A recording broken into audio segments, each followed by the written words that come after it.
We're in a good mood because of this next guest. I don't like to say that often. We have a very tough love relationship, but she's the co-host of Outnumbered, a show I'll be appearing on next Friday. So congratulations in advance to them on the huge ratings bump. She's also the host of Crimes That Changed America. And, of course, Hero Dogs. You know her and love her as the Human Happy Hour. Emily Compagno is in the house. Hello!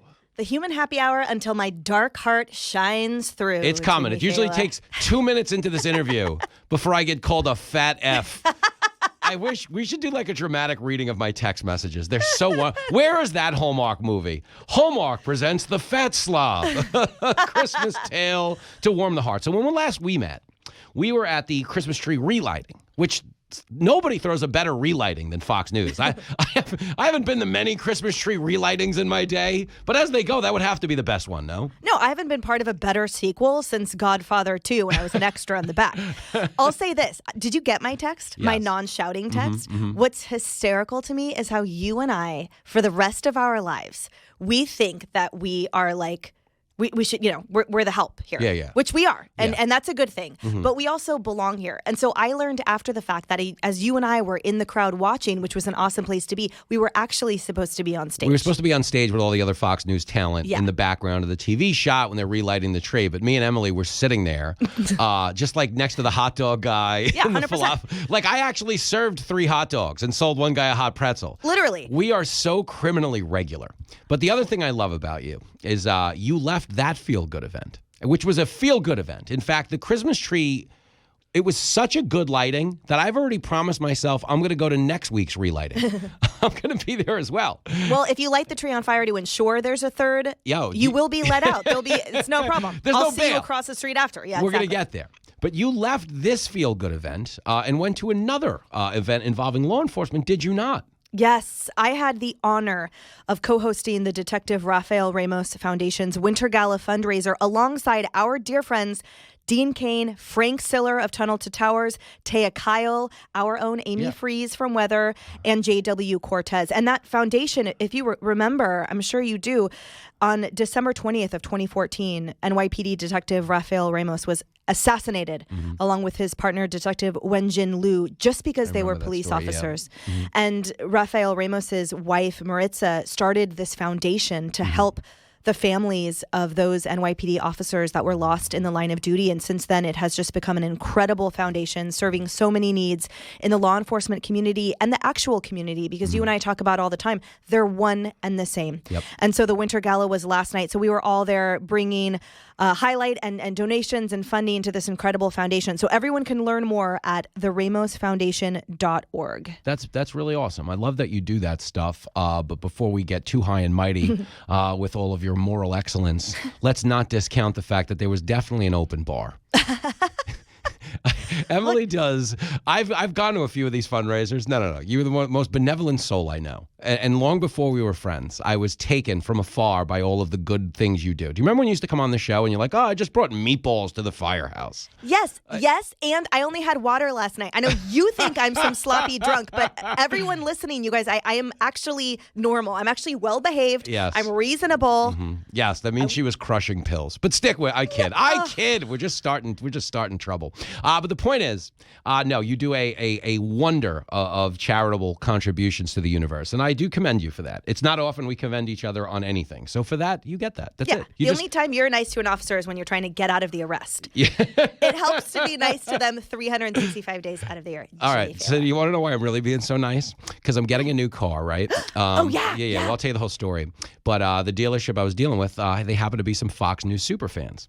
And I might owe you a steak dinner because one of them loved you so much. But in the interest of full disclosure, he was like, and as women, I hate that you go through this, but he was like, "You pit me out, dude. Am I like meeting someone for dinner in a couple hours?" Not quite. And that knocked off $1,000 on the sticker price. But he was like, "Is she really amazing in person as she is on TV?" He did that whole thing. Were you like, "No, she's a drunk. She sucks"? I didn't say that. I just said no. I didn't say you were drunk. I just said no. You're the worst. But you got a shot. If you want to move some Fords over in Staten Island, we'll work it out. I'm a Ford girl, and also it helps us both if you tell everyone that I'm awesome. Yes. So please keep the good word up. I have done so much more in the universe than your agents have in the way of you. just by associating with you, I kid. But let's talk about this because something you had alluded to, and this is fascinating. We're gonna have a really quick run-up discussion. The guy who burnt down the Christmas tree. Okay, nobody knows this. He was in the 48th Street subway last night. One of the security guards here. I will not put him on. Okay, so you might have saw the pictures too. Yeah. When we were all leaving the building, he was showing us the pictures. He's like, by the way, he's right outside. Yeah, he was in front of McDonald's. Yeah. Nobody in the media ran with that. I thought that was worth reporting. That the guy who burnt down the tree was at the tree relighting? Watching it from across the street. He had front row seats. He had better seats than us. There's no greater irony right now. Meanwhile, he also, did you hear about what he did at the Ghislaine Maxwell trial? No, I heard that, he might have exposed himself at the Ghislaine Maxwell trial. What do you mean might have? Oh, he it's true? did expose himself, yeah. Oh, my goodness. I know it's your everyday Friday night activity, but this guy did it during the day in front of a federal courthouse downtown while shouting some pretty crazy things, and then came uptown, or midtown where we are now, to watch the Christmas tree relighting. And I don't know, like surveying his handiwork, like plotting the takedown part 2. So you may not have to be the one to burn down the tree again because this guy's just gonna do it again. This is insane. Yeah. Nobody gets locked up anymore. If you just joined us, Emily Compagno is in studio. The only person getting locked up, actually, I'm on board with this, is Jussie Smollett. What a dirtbag. I get really mad about that one because when, this is a thing, man. No one's even talking about this. When you fake a racial hate crime, you actually really make it infinitely harder for the next person who's involved in a racial hate crime, not let alone a gay person who says they're being attacked because of their sexual orientation. So for that alone, I'm just really bothered. So I thought yesterday was one of those days where Americans all won because it was the system doing its job and it was the facts supporting what we all knew to be a guilty verdict. So I'm glad it kind of played out that way. You yourself, as someone who, I mean it, I know you have a lot of empathy on both sides of these debates. I mean, maybe not so much for Jussie Smollett, but you had to feel on some sense yesterday was a day of validation for the system, no? I think in part, I also think that it illustrates that in the prism of our society, of which the court system is just one component, there's not additional forms of accountability or justice. So yes, he was found guilty and convicted of 5 out of the 6 counts, but the media hasn't apologized yet. No. The elected officials in very high positions, like our president, like our vice president, who rushed to judgment and have used that as a narrative to attack hardworking, good Americans who haven't broken the law. They haven't said, oh, we were wrong. They haven't said, why is it that I rushed to judgment in certain cases, proclaim something to the heavens, and in others tell everyone to wait for the end, wait for the jury to decide, wait for it to be tried. Why aren't our elected officials saying, we believe in the system and we support our juries? Think about that. I mean, you make it a really great point because to the Jussie Smollett situation, we played a montage earlier of multiple media entities in the immediate aftermath of his story breaking, saying you can't even question this. It is offensive to me as a black woman. It's offensive to me as a person, with no facts in hand.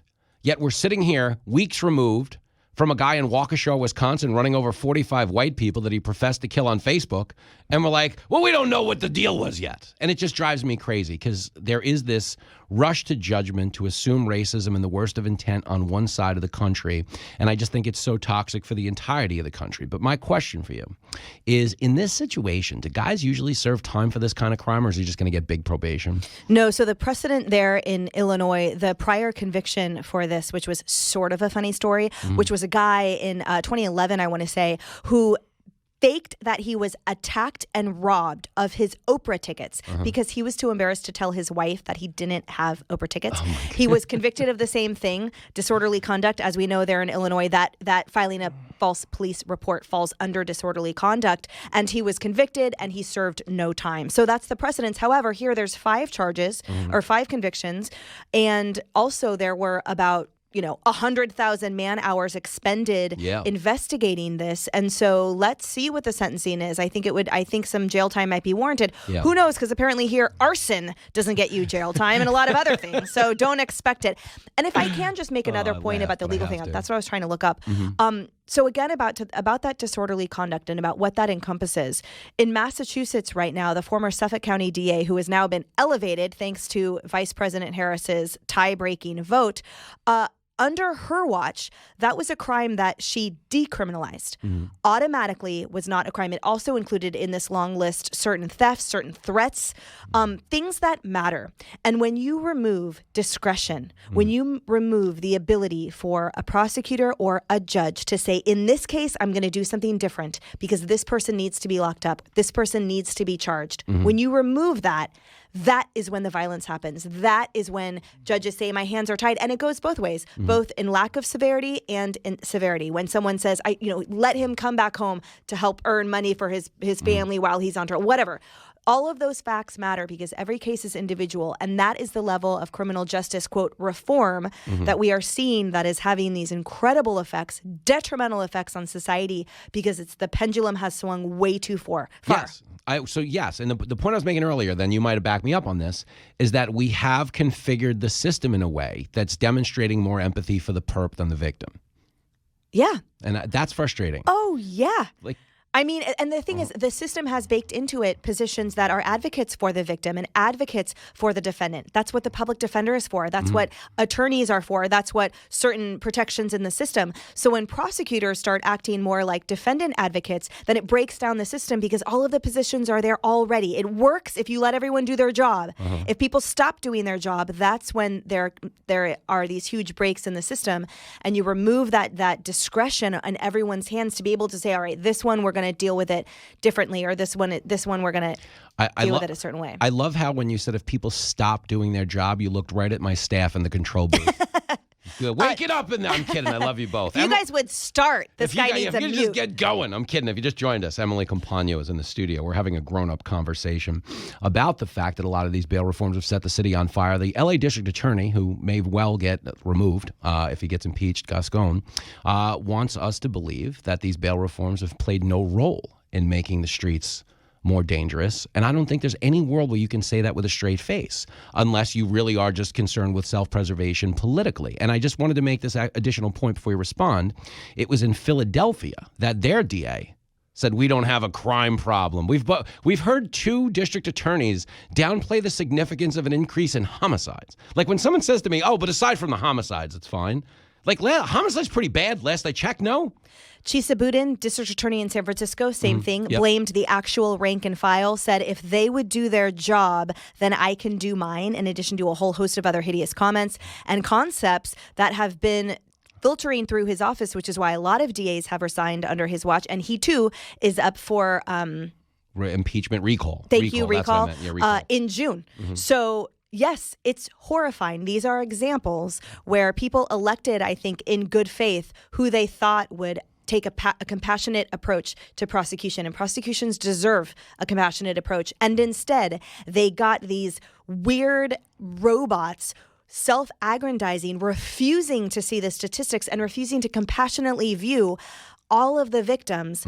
Retail, otherwise. I mean, of course, homicides, that should go without saying, and all of the assaults and the recidivist behavior that's resulting in all of these middle-aged and elderly getting attacked and whatnot. But employees who are being punched and pepper sprayed and killed, protecting retail. I mean, the spectrum is mind-boggling, and these guys refuse to acknowledge it, and they blame the people who are working the hardest to do so. I mean, I think the comments as well, like Gascon you brought up, when pressed about the L.A. sheriff's president or the sheriff himself, who pointed out your point, whoa, this is happening under your watch, you have to do something. He goes, well, it's as my dad told me, you don't wrestle with a pig. So instead of having alliances and support between all of these different players in the system, we are having an antagonistic, attacking relationship between the prosecutor, who should be close and an ally of the sheriff, calling him a pig. I mean, that is an elected official. And it's showing such an indifference to the people this is affected by. Totally. So we're going to fight each other instead of the real problem is what happens. And this is where I say this to everybody listening of all political persuasions. We're all being failed in this situation. I'm not a Republican making this point. I'm just an American who wants to walk around on safer streets. And we can't do that right now. New York is a mess right now. Someone was talking to me earlier about Christmas caroling. I was like, nobody goes Christmas caroling in 2021. First of all, nobody answers their door anymore. You knocked on somebody's door to sing Christmas carols, and they're not answering, are they? The only caroling happening in the city is the screaming of people running on the street being chased by some guy with a knife. It's someone calling 911 shouting there's an arsonist on the front porch. Get out of here with that. Caroling? That's the Christmas caroling now. Jeez. I know, but that's why we can't have nice things. And people don't understand it. Now, Emily, I say that all the time about the walking tours. I'm like, we still have walking tours. They're now just called running tours, But it's terrible. And we only laugh because it's like a coping mechanism because we live here. And de Blasio's like, it's the safest big city in the world. But I'm so sick of the comparison it's less murders than it was in the 70s, but that doesn't make the 70s the standard of living we want. Of you know? course. And yes. when the Philadelphia district attorney is flat out saying, oh, we don't have a crime problem in our town, they just broke their murder record. That's a problem. But nobody wants to own that. So maybe we should go Christmas caroling to lower the temperature. How's your singing game these days with all the boozing you do? I have the worst voice on the planet. I'm like super musical, but I have a horrible singing voice. I can't imagine I'd enjoy it any less than your conversational. Oh, I kid. so I owed you one. I've been too nice in this interview. It's been too. Do you remember the intro? I'm sorry. Has it been too long First of all, for you to during remember the intro, what I you said said about you were me? like wonderful, but you call me names via text. Whatever. It's fine. Quick last point about what you brought up about Philadelphia and the murder rate and all that stuff. It's the underserved, the black and brown communities who are shouting the loudest and being stamped out by the progressive lefts who are coming in performatively and like with a savior mentality and are ignoring them because the heartbreaking interviews coming out of Philadelphia saying, what is he talking about? This is my family, it's my fiance, my kids that are getting murdered. He's not listening to those voices, and those voices are who he swore to represent. So to me, that's the largest tragedy of all.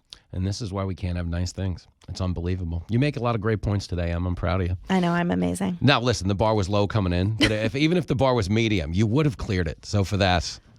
The second tragedy is me having to look at your face any second longer and hear your voice. Merry Christmas. You're annoying. Get her out. Get her out of here.